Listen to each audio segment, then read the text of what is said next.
रवि और नेहा अपनी बाइक पर एक वीरान रास्ते से गुजर रहे थे। चारों ओर घना कोहरा था और केवल उनकी बाइक की हेडलाइट ही रोशनी दे रही थी। अचानक उन्हें सामने एक पुरानी हवेली दिखी जो टूटी फूटी और भूतिया लग रही थी। जैसे ही वे हवेली के अंदर दाखिल हुए, दरवाजा अपने आप भड़ाक से बंद हो गया। नेहा डर गई, लेकिन रवि ने उसे शांत रहने को कहा। अंदर अंधेरा था और हल्की हल्की आवाजें आ रही थी, मानो कोई पास ही फुसफुसा रहा हो।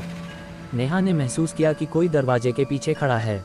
जब रवि ने टॉर्च मारी तो वहां कोई नहीं था, लेकिन तभी पीछे रखी अलमारी के दरवाजे खुद ब खुद खुल गए और एक पुरानी किताब जमीन पर गिर पड़ी। रवि ने किताब उठाई, उसमें किसी पुराने परिवार की तस्वीरें थीं जिनके चेहरे जले हुए थे। किताब के पन्नों पर एक चेतावनी लिखी थी, जो भी इस हवेली में आया वह दोबारा जीवित नहीं बचा। अचानक नेहा की चीख गूंजी।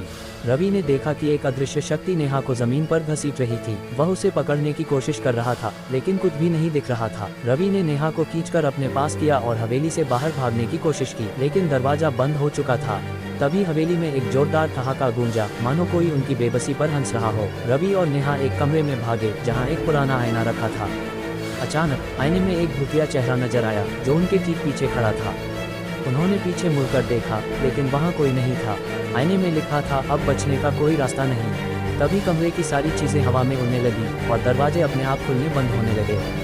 नेहा जोर जोर से रो रही थी। रवि ने नेहा का हाथ पकड़ा, लेकिन अगले ही पल वह गायब हो गई। चारों ओर केवल उसकी चीख सुनाई दी। रवि ने चारों तरफ देखा, लेकिन नेहा कहीं नहीं थी। अगली सुबह लोग हवेली के बाहर जमा हो गए। रवि और नेहा का कोई नामो निशान नहीं था, लेकिन हवेली की टूटी खिड़की में दो लाल आंखें चमक रही थीं।